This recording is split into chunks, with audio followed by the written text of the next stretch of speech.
This week we're going to discuss moral hazard.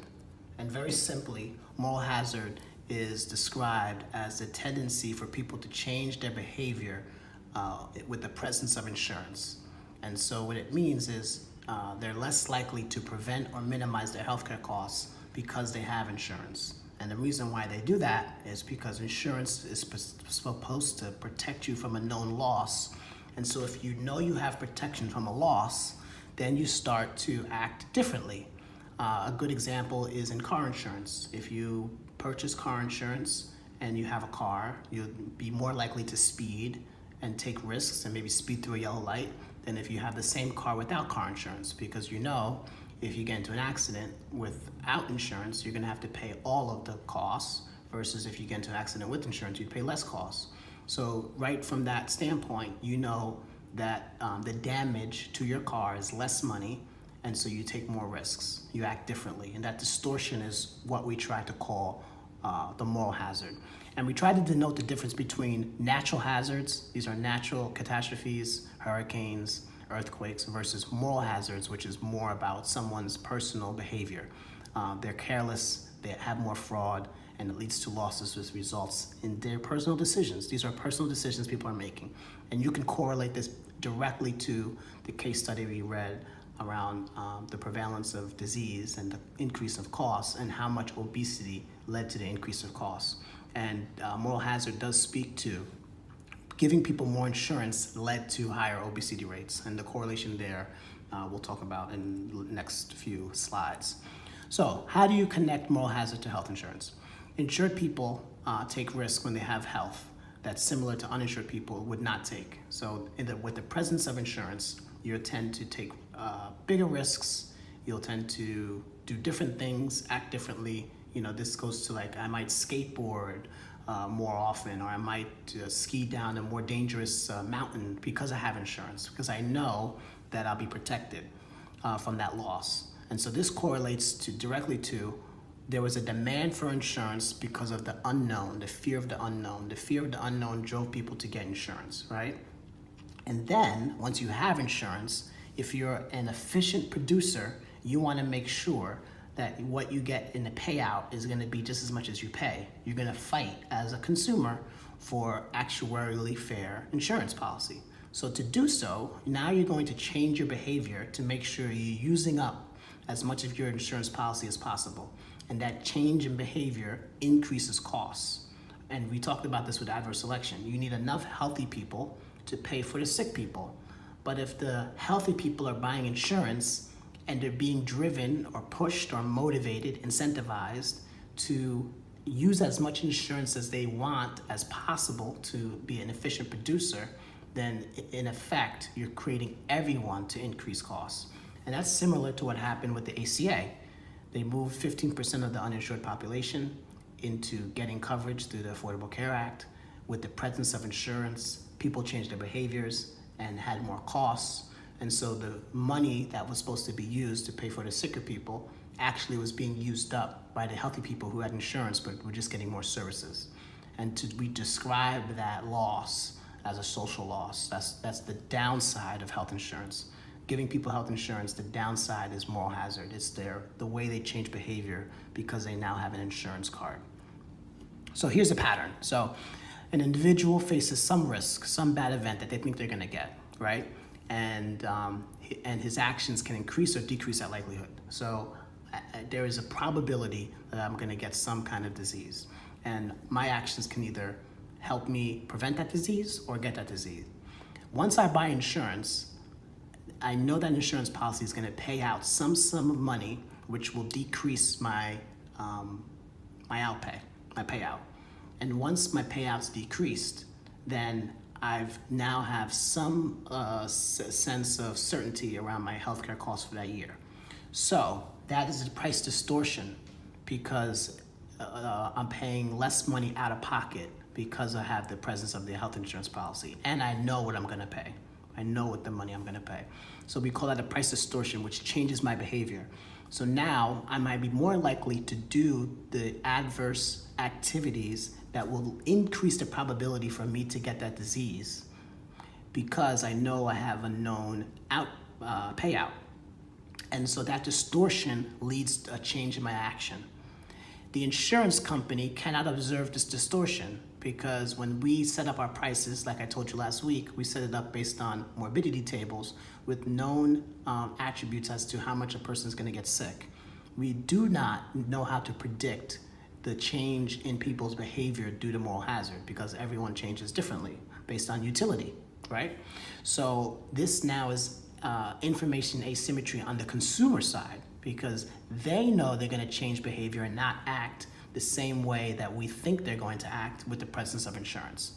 And if we did know that, the contract would have been written at a different price, but we didn't know that, so now we're pricing an insurance policy that's less than the behavior that we're going to get. And this was very similar to the exercise we saw last week with the HMO and PPO. Everyone in the PPO had higher increases, higher costs than the people who dropped the PPO into the HMO. Some of it had to do with people being sicker, but some of it had to do with moral hazard. They bought an insurance policy that was expensive, and so as an efficient producer, they wanted to use up as much possible of their insurance plan, so they increased their costs and had riskier behavior because they knew that they had a known payout. And so they felt safer, and so they did more risky behavior. And so in the end, and you can see in the last bullet, the individual's risky behavior creates a social loss. And that's what we describe when we say someone is using up more insurance than we predicted because their insurance has changed their behavior. And because the costly event occurs more than it would have without insurance. And this is goes back to the Oregon study that we looked at. The people who had coverage, Medicaid coverage, they used more services, but they didn't have better outcomes. When you're using more services and you're not getting better outcomes, the way we measure that is through a social loss. And the theory is, did they change their behavior? Did they act more risky? Did they do more riskier things because they had insurance? That's the question that moral hazard is trying to answer. And there's two types of moral hazards. Ex ante, which is before you have the insurance to protect you, and ex post moral hazard, which is after. The most frequent, the most popular, the most well-known and studied one is ex post moral hazard. It makes kind of the most common sense. But this is where, okay, now that I have insurance, I'm not gonna use any more generics. I'm only gonna use expensive drugs. Or now that I have insurance, I'm gonna get the knee replacement. I'm not just gonna take the painkillers. This is changing your behavior in the presence of insurance. Your costs are actually higher. This actually is one of the also reasons why in our study on the prevalence of disease, the cost per case goes up. So people are asking for stronger therapies, more riskier surgeries because of the presence of insurance. So the consumer is also helping increase the cost per case that we saw in the reading. Ex ante moral hazard is a little different. This is behavior that I do before my insured event. And the example that they use is like skipping the flu vaccine. And so for whatever reason, you skip the flu vaccine. So this is taking more riskier behavior because you're skipping something that's gonna prevent you from getting the flu for whatever reason, and you're doing it before insurance. So if you have riskier behavior before your insurance or before you can avoid the unknown, it's ex ante. If you have riskier behavior after the presence of insurance, ex post moral hazard. And we'll show you how you describe it. So the example we use, they're like, well, what's someone who's being more risky? What does that mean? So the example they use in the book is cheeseburgers. A person without insurance, every time they eat a cheeseburger and they overconsume cheeseburgers, they're not just paying for the cheeseburger, they're also paying for the potential heart attack. So the cost of the cheeseburger is not just $2.99. The cost of the cheeseburger is $2.99 plus whatever the heart attack's gonna be, $50,000 hospital bill, like bitter pill. So that makes the cost of the cheeseburger way more expensive, and so it limits consumption because the consumer has price elasticity, so they're very sensitive to price. So they'll eat less cheeseburgers because of how expensive it is when you combine a heart attack. However, when someone has health insurance and they start eating cheeseburgers, we remove that cost of the heart attack because they're paying their monthly premium for health insurance and they know how much they're gonna pay out of pocket if, God forbid, they end up in the emergency room or they have to go to the hospital for a heart attack. So now we've dramatically decreased the price of the cheeseburger because we no longer are combining the heart attack with the cheeseburger. So with a reduced cheeseburger price, the consumption of the cheeseburgers go up. And this is what we mean by risky behavior. This is exactly how we explain the growth in obesity. As people got coverage, they tended to be less healthy because they know that if they went to the hospital eventually, that they would pay for their surgery. And this is exactly how we can tie moral hazard to the increase in obesity rates after the presence of insurance in 1965 for Medicare and then through the 1990s through managed care. And the social loss is all the money, labor, time, and effort that's spent on taking care of people who've changed their behavior to be more riskier is taking away from other people who should be getting this coverage. And so we quantify that loss by saying, you're eating more cheeseburgers because you have a health insurance policy and you don't care if you get a heart attack because the insurance company is going to pay the bulk of it. That's waste. That's social loss. So we have to quantify how much we actually took out of the system because those are resources that could have been used on somebody else. And so in theory, when you think about the Affordable Care Act, if we moved 15% of the population into coverage with the Affordable Care Act, right? 15% was uninsured, we moved 45 million people and gave them insurance. And we were able to eliminate moral hazard. We could have the same number of doctors that we had before still take care of everybody because the people who got insurance didn't change their behavior. They didn't become more riskier and flood up all of the doctors' offices with issues that were caused by behavior change, not issues that were caused by true sickness. And so when we try to measure that, this is what the graph looks like. This is trying to measure the social loss that's caused by moral hazard. Because there's two things that happens when you have insurance. Adverse selection, we talked about last week. That's just the sicker people get coverage, right? But there's also moral hazard, which is because I have insurance, even though I'm healthy, I rack up more costs. So you're getting hit on both sides. And so how do we graph this?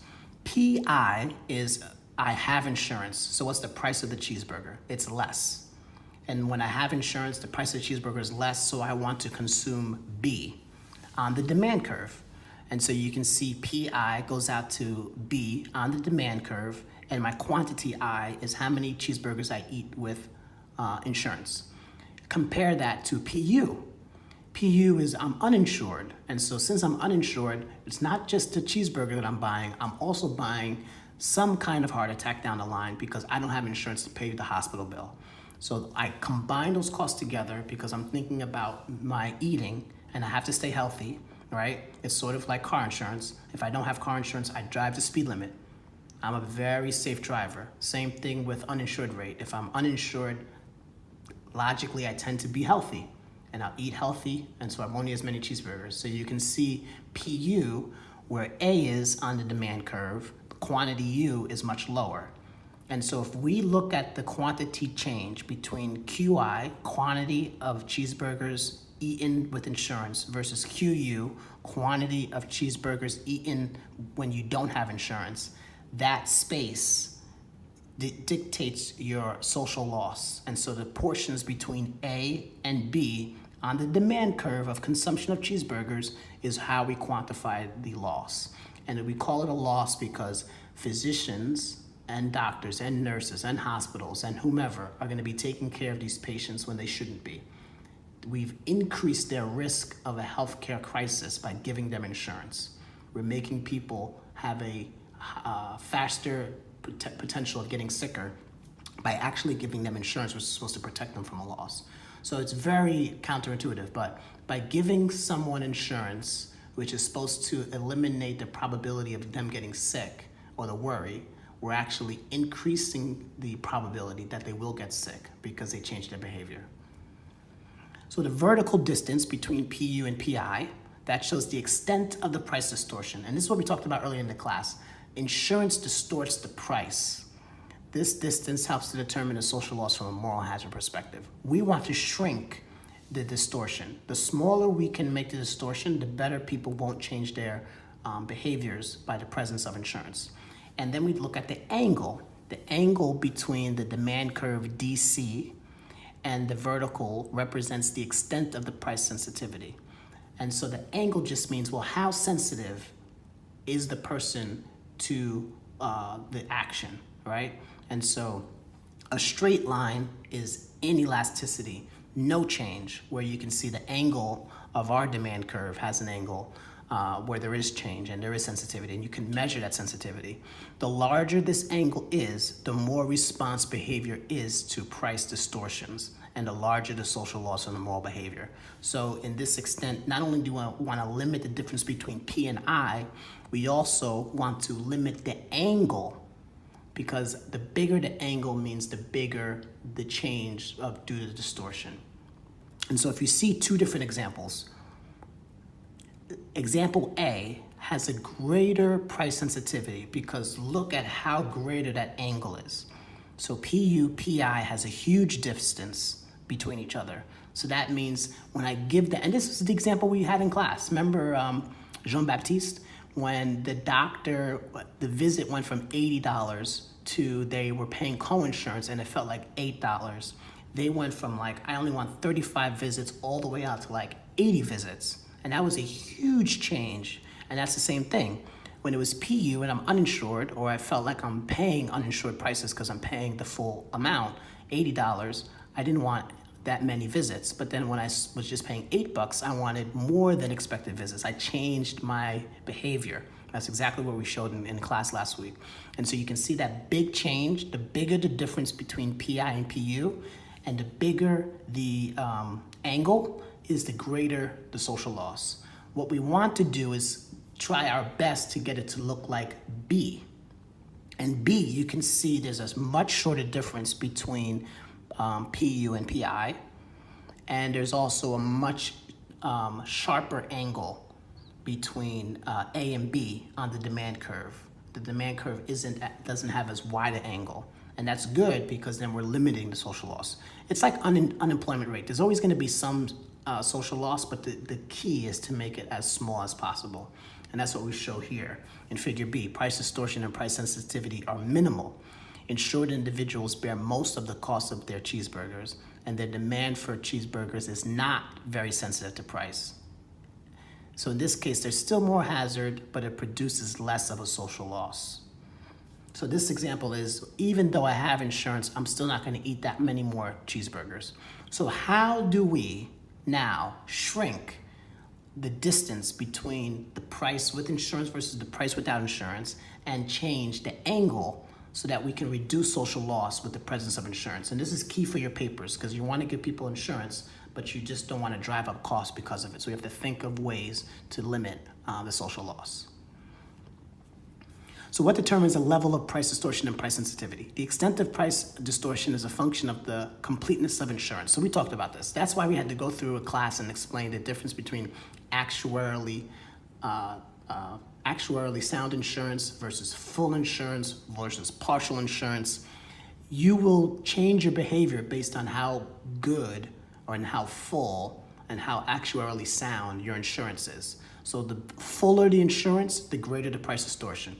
And by full insurance, we mean very minimal copays, no deductible. These are like the rich plans that cover most of your healthcare costs.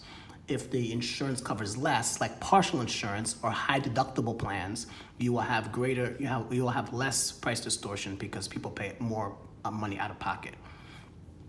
And then the extent of price sensitivity depends mostly on the nature of the risk being insured and how controllable it is, right? So there's some diseases where it doesn't matter what you do, you cannot control whether you get it or not.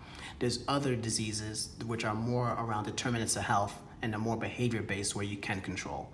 And so we want to focus on diseases and we want to focus on healthcare costs that can be controlled through behavior. Heart attacks, we say, can be controlled through behavior, especially if you're eating poorly. Right? Obesity, high cholesterol, things like that. Those are controllable by behavior. So those are the ones that we really want to focus on to limit the social loss. Now, we talked about asymmetric information. There's a price distortion in insurance markets because insurance companies cannot monitor everything patients do. And so this is just known. So we talk about asymmetric information from consumers talking to doctors. This is asymmetric information from insurance companies with consumers. Right? And it doesn't make sense for an insurance company to track people down, but I mentioned in class all the different ways we're beginning to monitor patients to try to predict this social loss and this adverse selection. And moral hazard occurs if and only if three conditions hold. This is key for the test. Moral hazard must occur if the cost of a risky or wasteful action to an individual is reduced, usually as a consequence of insurance. So by getting insurance, if the cost is not reduced, then you won't have moral hazard. 2, there's asymmetric information that prevents the insurer from adequately pricing the action. If I knew that the person was going to change behavior when they got insurance, I would put it in the price, and I would put profit in the price, like we showed last week, how we price insurance policies. But I didn't know about their behavior change, so I didn't put profit in it, and I didn't price for it. And so that's asymmetric information because the consumer knows more than I do. And lastly, that individuals respond to the price distortion by changing their behavior, either by taking more risk or demanding more covered goods and services. If an individual that has insurance doesn't have a change in behavior that leads to either them taking more risks, like eating more cheeseburgers, or demanding more covered goods, like saying, I want the most expensive drug, I don't want generics, then you don't have moral hazard. All three have to exist for it to occur. So how do we limit it? And this is key for your paper. You're gonna give people insurance. Now you gotta make sure you eliminate adverse selection as well as eliminate moral hazard. We talked about this. The extent that moral hazard depends on sensitivity to demand, all we do is push cost to people through coinsurance, copayments, and deductibles by giving them out-of-pocket expenses. And this is why we do it. So people always say, like, why do health insurance companies have coinsurance, have copays, have deductibles? Why do they do it? The reason why we do it is this. The more that we can make you have skin in the game, the more that your behavior will be tempered. So we know we're gonna have social loss, but we'd rather have limited social loss by making sure that we offset the price distortion by making you pay out of pocket. So deductibles offset price distortion.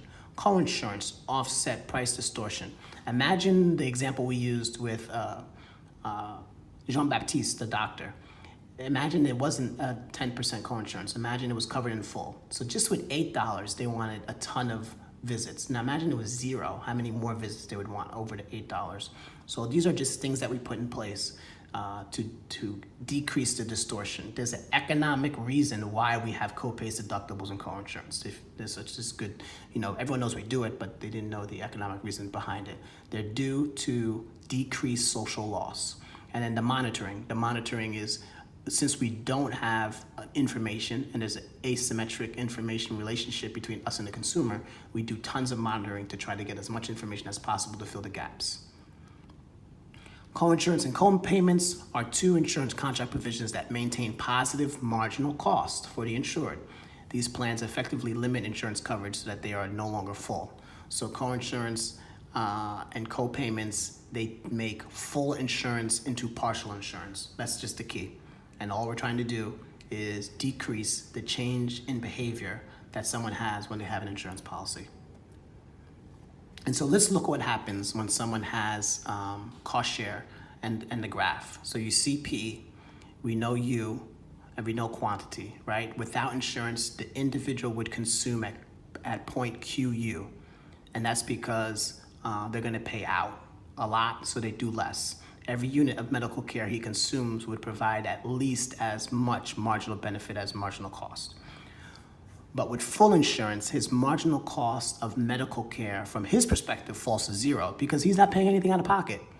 And so and this is the example we talked about before, so when it feels like it's 0, his effective demand curve is DF, and his consumption is at point A. So look how much his consumption jumps up from QU to QA with full insurance. It's like he wants to go as much as possible. And his demand curve is a straight line. It's a straight line, which means he's insensitive to any type of price because it doesn't matter how expensive it is, he has full insurance that's gonna pay the whole thing.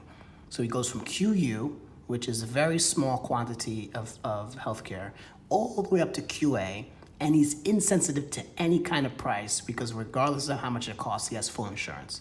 That's like the worst case to be in right there, QU on DF, right? And you can see how much social loss occurs in that example with full insurance. However, with coinsurance now, I have to pay a percentage out of pocket, right? So imagine the consumer starts off at 0% coinsurance, full insurance from the previous slide. His insured then increases the level of coinsurance. As coinsurance rises, out-of-pocket prices move closer and closer to actual prices, and the demand curve rotates back towards the uninsured curve. So I'm moving it from that straight vertical line back over to the U line. And the more that I do that, I decrease social loss because the person's paying out of pocket. At the extreme coinsurance of 100%, it's equivalent to having no insurance. So at 100% coinsurance, it's basically like they have no insurance because they're paying 100% out of pocket. Anywhere in the middle is where you can see the difference between full social loss versus limited social loss. And that's how you would graph it. And then copayment is interesting. Alternatively, imagine his insurer instituted a copay, and my copay's at PC. I pay $30 per visit, right? Which becomes the effective price for each episode of care. So that reduces my demand from QA to QB. So coinsurance is a little bit different because I pay a percentage of the cost every time. Copayment is a flat dollar amount, and you can see it. I'm still vertical, but I move the vertical line back towards you. So even though I'm still a vertical line, which means regardless of how the issue could be $100,000, I still pay my copayment, but I moved it back because there's a little bit of money that's coming out of pocket. And it's just the note that it says, as such, coinsurance and copayments reduce social loss at the expense of increased uncertainty faced by consumers who are no longer fully insured. And all that means is you can take a full insurance contract, people will demand a lot of services. As you put in coinsurance and copays, they will demand less, which gets them closer to what they would have demanded when they were uninsured, but you don't want them to not get coverage when they should. So you don't want the copayment to be too big where they stop getting coverage that they should get. Deductibles is different. So copay and coinsurance, you're paying as you go, where deductibles is money you pay out front 100% of the time before it's kept. We talked about this example, and then you can see the relationship in out-of-pocket expenses when you have to pay the deductible versus you pay a coinsurance versus you pay nothing. The dollars out-of-pocket expenses have a cap. The key to this is the fact that there's a cap. There's an amount of money that you pay out when you fully stop, right? And how you would show deductibles is kind of like a step. So requiring insurance enrollees to pay a deductible can limit or eliminate moral hazard from insurance. However, if the deductible is low enough, moral hazard may still exist. And so you can see in A, the high deductible plan, you can see PU versus PC, and my change from PU and my deductible. So I take it down, right, dramatically down to PC. You can see that that line, P, drops down to PC because the deductible is so big, right? This is where there's a low deductible where despite the social loss, the consumer's like, you know what? This deductible is so low, I'm going to spend through the deductible to get to my full premium. And that's when you have negative consumer surplus. And we don't get into deep detail into this in the chapter. The key here is to say a deductible is a short-term way to eliminate the distortion because after sooner or later they're going to reach the deductible and get back to their distortion. And so if it's too low, someone will feel that they can pay through the deductible to get right to full payment, which gets them right to distortion. And that's what you don't want to happen. And then you can see the difference between D and QU in A versus D and QU in B. The social loss still occurs greatly because the deductible is too low. And in monitoring, so these are the type of things that an insurance company will do. They will do incentive programs. They'll ask you to do a fitness test. They'll pay for you to have health and wellness visits, pay for you to go to the gym. They might do a gatekeeper, which means they want you to see a PCP before you see a specialist. There's different things. They'll send out Groupons and coupons and gift cards to get preventive care. These are things we try to do to try to eliminate the asymmetric information between the consumer and the insurance company. So there's empirical evidence for moral hazard. You see it in the Oregon study. And we talked about in class that these studies don't go for a long period of time. They only go for 2 years or 3 years. However, there is evidence that when someone gets insurance, they use more coverage and they act either riskier behavior or they tend to ask for more expensive surgeries or more expensive goods and services like brand drugs and non-formulary drugs. And so that's the empirical evidence that exists. And it brings it back to Rand. Ex ante, people on the free plan more likely to show up at the hospital with broken bones and drug use. I mean, there's examples of how ex ante moral hazard occurs versus ex post moral hazard. And again, ex ante moral hazard is people who are changing their behavior before they actually get insurance compared to when they get it after they get insurance. There's a tons of examples here of ex post moral hazard specifically. And so, they're just, as you go through the readings, you're going to see examples. Germany, which was the Bismarck model internationally, was one of the first systems internationally to start to introduce deductibles. And it was a big deal in Germany when they started to do that. They saw moral hazard occurring and they saw what happened with full insurance. So they started to introduce deductibles, which got them back to decreasing their health expenditures over time. And private market continues to navigate the trade-offs between moral hazard and uninsured. There's a happy medium. It's not just no one has insurance and it's not just give everyone full insurance. There's a medium possibility where you try to get perfect competition. And the case study we're reading this week really talks about how to get to that perfect competition in the health insurance market. This was the forefather to the Affordable Care Act. This document being written, that's your case study, is what a lot of US policymakers used to create the Affordable Care Act and to launch it. Public insurance is non-voluntary. So the issue we have here is if it's free, it's much harder to think about how to reduce the moral hazard. And that's the issue we have with Medicaid members, because they're getting free insurance, so they're going to use it. And that efficient producer theory goes away because technically it's free.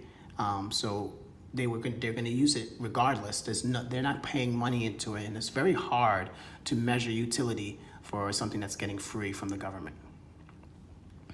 So the key to our chapter around moral hazard is you can't just give people insurance. You have to think about the adverse selection, which is the sicker people buying it and the healthy people not buying it. And then even when you get the healthy people to buy it, you then have to worry about moral hazard, where they want to get their money's worth from the insurance policy, so they change their behaviors. And those behaviors could be either health-related, where they tend to do more things that will lead to healthcare costs, right? They're sicker, they eat worse, they don't work out because they know they're protected. Or on the flip side, they want more expensive treatments. And so as you think about your proposal to fix the healthcare system, a key component of it is limiting the moral hazard. And then we talked about the arms race, right, with technology. The adoption of new technologies by providers poses a particular challenge, since untried and expensive technologies create more opportunities for moral hazard. So the arms race is actually the suppliers pushing more expensive treatments and the consumers taking it. The consumers taking it because they're trying to get back their full insurance payout, right? They want their payout to equal what they're paying every month. And so this is moral hazard is definitely a leading contributor to why healthcare costs are so expensive in America.